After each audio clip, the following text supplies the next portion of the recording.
Alright guys, I had a few people ask me, is it easier to move to Spain or the UK with a Filipino wife? But it could be anybody that's non-EU and you being British. Spain is a much easier country to deal with. The UK has had a lot of issues, and I will say some of it is politics, and other parts of it is corruption, other parts of it is PC Brigade. When they had these English testings that were raided, where people were sitting the test for other people, I have to say a lot of the people were not what I would call British. There were a lot of Bangladeshis and there were a lot of people that are normally associated with those sort of criminal operations. But nobody wants to engage with that. They'll just say that a lot of these tests weren't done correctly. And that's the problem. That's the PC Brigade side of it. Personally, I would like to get civil servants last 5 years up to retirement for them to operate those sort of things, because the advantage you got with those is they're often very awkward people anyway, but at the same time, they would make sure it's done properly. Sorry, you haven't filled in your form properly. You'll have come back next week now. That sort of thing. I would prefer they did it the same way you would with an embassy or whatever. You don't let these outsourced, corrupt environments exist. You take it all in-house and make sure it's done properly. Otherwise, it just becomes a complete joke. But the reason it then becomes an issue is people like myself, being British with non-EU partners, they make it far more difficult to get to the UK. One of the things I will say is we can go to the UK anytime we want. We have Spanish residency, we've got right of access to the UK, etc. Even after this whole Brexit thing, I still think if we wanted to go to the UK, it wouldn't be an issue anyway.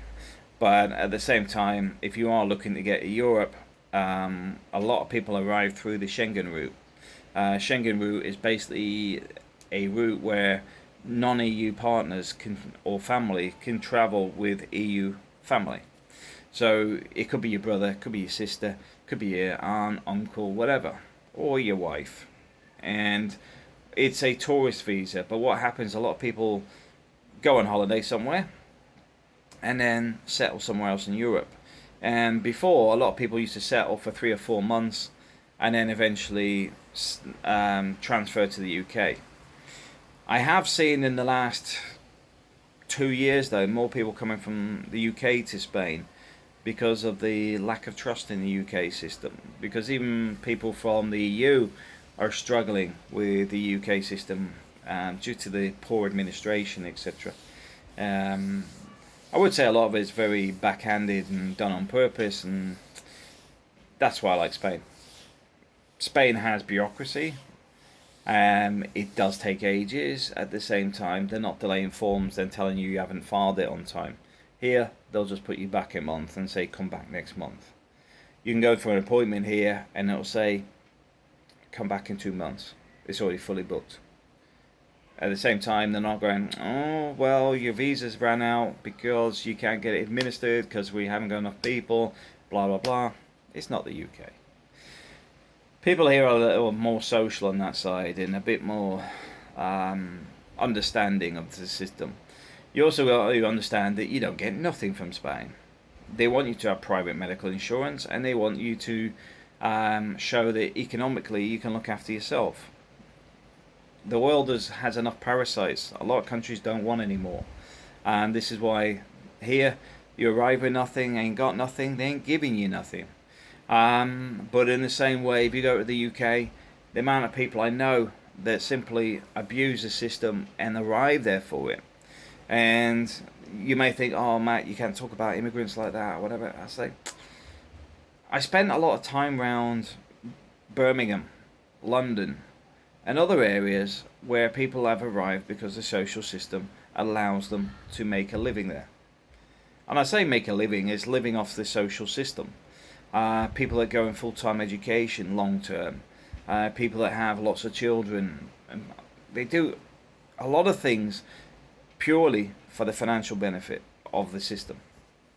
And this is where the problems are, because the problem in the UK is the PC Brigade does not want to engage on a frontal with this. You've also got to bear in mind a lot of the people that are involved with this control the votes in the UK. A high amount of the benefit class control a lot of the votes. So it's a difficult one for the UK to engage with, and they don't really engage with it on any level because it sends a mix of PC brigade, racism, whatever, rather than confronting the problem, which is basically the system's been used and abused, and it doesn't matter where people have come from. It's been used and abused. Accept it, kick them out, or do something about it. But instead, they'll delay passports, say people haven't filled the form in correctly.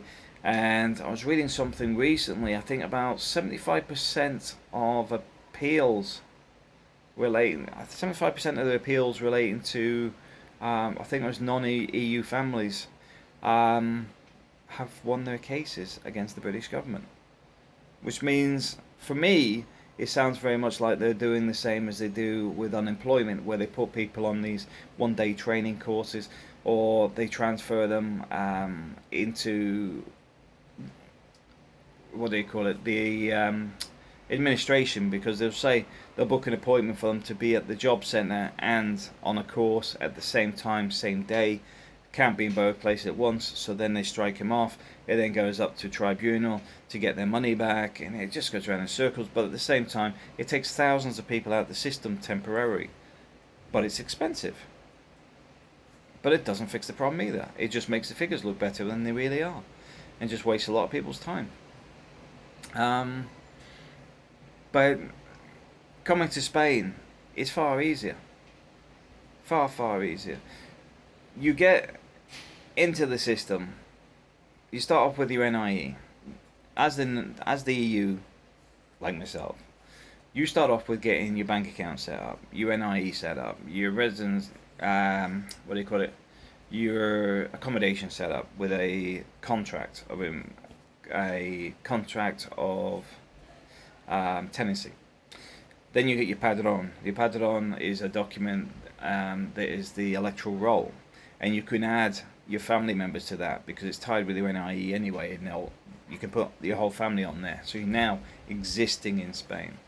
You then join things like the library, social clubs, things where you can actually build a life here and show you're building a life. And then you file for your residency. Your residency will require at least 3 months bank statements, 3 months pay slips, and a lot of bits and pieces to show that you are here. After that, you got yours through the door. You then do the same for your partner and your kids, because your wife and kids come through on a non-EU residency, which is supported by your documents, because as an EU citizen you have a lot of rights. Your family are protected under your rights, and as such they can then apply on the back of your residency. Once that's done, you'll get residency and you're all residents of Spain.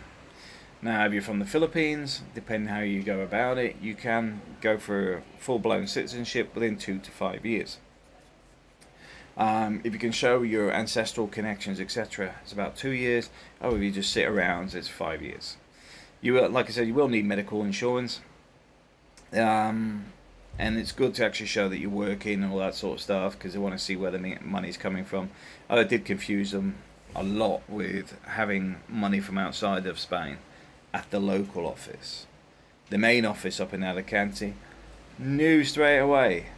Here, absolute nightmare. They just couldn't grasp how can you earn money in Spain but actually be working for a company in the UK. Does not compute. But Alicante, not a problem whatsoever. Just, yeah, okay, stamp, where you go. Here, completely different story. And that sort of thing. Regionally, you can have problems. But the difference is, just relax, chill out. If you don't speak Spanish, learn to speak Spanish, and at the absolute minimum, sit down, write what you need to ask, and this is a little tip for you. Write on a piece of paper, is there something I've forgotten or I need? Please write it in Spanish below here, and I will translate it when I get home. I apologize, my Spanish is not good, I am still learning. And you just print that off on a piece of paper, and it doesn't matter which office you're going into. If they won't deal with you in English, they can write it down and you can come back, because you're not going to administer it there straight away anyway. Let's face it, if they've already said no, then you're missing something anyway. So as long as you turn around and do that, hand it over, they'll look at it and go, okay, because you're not asking them to speak English, which seems to be something that really gripes and annoys some of the Spaniards that work in these offices. which I can understand because they deal with people all day long. And a translator is about €20 an hour. We do that for people as well, though, that if they need it. We do the NIEs, residencia. We do all the paperwork if people want it done for them. In the same way, if you want a little bit of help, you can message us. But yeah, it's far easier here in Spain. The hard bit is finding work. The hard bit is just making the income. You do that, the rest of it is absolutely great. I love it. I love the fact that even here, I'm sat on a gloomy day here in Spain, and I can hear the waves to my left. It's a little bit rainy. I'm sitting on my balcony. I'm still sat in my shorts, sat in my t-shirt, enjoying my plants, and just chilled out. That's what Spain's about. The UK seems to be very aggressively trying to stop people staying in the UK, and a lot of people have a legal right to do it. This is what I'm saying about a lot of these cases are being kicked back by the legal system, because the legal system is recognising that the UK government is prosecuting people when a lot of the time it's not legal. But the problem is it costs you thousands of pounds to protect yourself and go to court with a barrister, etc. At the same time, the government just keeps feeding it. Just keeps feeding it. Every time they do that, you got a load of people on deportation or whatever. It reduces the immigration figures, because it doesn't matter if they're still in the UK or not. They actually they recategorize people. It's all statistics. It's just, anyway. Yeah, definitely Spain.